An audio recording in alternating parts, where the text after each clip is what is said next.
una de nuestros ponentes se encuentra en la página de Tómatelo Pecho, www.tomatelopecho.org.mx.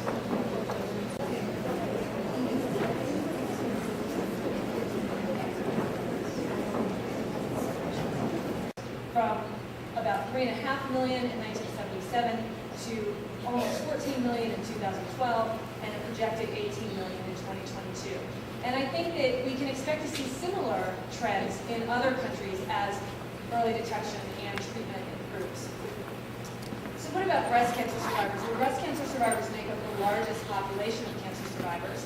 And in the U.S. and in the world, in the U.S. they account for about 22% of all cancer survivors. And this graph shows that, again, more and more breast cancer survivors are living very long and full lives. So about 30% of the current people who have ever been diagnosed with breast cancer are within the first 5 years of their diagnosis. But another quarter are 10 to 20 years out, another quarter 5 to 10 years out, and then almost 20% are 20 years or more after their cancer diagnosis.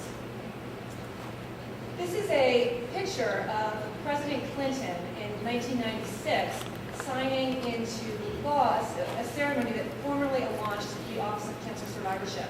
This actually, 1996, was shortly after America's last government shutdown, so hopefully we can maybe have some positive things come after this one. But this is the office that Julia runs, and as was said in the ceremony, survivors have a special psychological, physical, and healthcare counseling needs that we are only beginning to understand.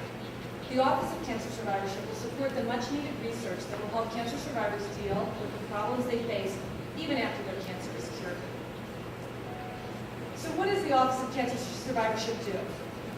The mission of the Office of Cancer Survivorship is to enhance the length and quality of survival of all cancer survivors. They do this with a few key ways. First, they support research that seeks to identify and prevent if possible, or address if not, the long-term and late effects of cancer, provide evidence base for optimal post-cancer care, and guide efforts in health promotion after cancer. It also promotes the training of professionals to conduct research among cancer survivors and to provide clinical care for this population. And they communicate research findings to professionals who deal with cancer survivors, to the public, and to cancer survivors themselves, as well as their family members. So what have we learned over the years from cancer survivors? Lesson 1, language is important. So who is a cancer survivor? Well, philosophically, anyone who has been diagnosed with cancer is a survivor from the time of their cancer diagnosis until the end of their life. Caregivers and family members are also cancer survivors, having lived with the cancer of their loved one. What is in a name? Well, it provides hope. It also informs change. It changes the dialogue. And although it's not a label, it's meant to replace the term victim, which has previously been something people often refer to as cancer victims. They're not cancer victims, they're cancer survivors.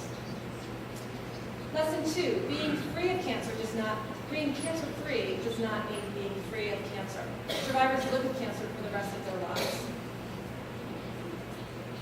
There are many long-term and late occurring effects of cancer and cancer treatment. I'm not going to read through all of these now because Pamela will be talking about them in her talk. But basically, physical and mental issues, psychological issues, social issues, as well as existential and spiritual issues are really, really important themes that are very important that we address. Next is that planning for recovery is important. And this was highlighted with the Lost in Translation Institute of Medicine report, which really highlighted the idea of coming up with a follow-up care plan to figure out who should be taking care of cancer survivors and how do we deliver that care, how do we think about what their needs will be in making sure that we can optimize their health. And then finally, lesson 4, despite risk, survivors manifest remarkable resilience with respect to and even the potential to find benefit from their cancer experience. And these are a few quotes from some cancer survivors. 1, I do not worry about little things anymore. Another, I take time now to stop and smell the roses. I don't take my family for granted anymore. And finally, having cancer made me realize that there were things I still wanted to do, places that I wanted to go. And then finally, lesson 5, we need to listen to what survivors are telling us. And Pamela's going to come back and talk a little bit about the importance of the voice of the survivor as well in her talk.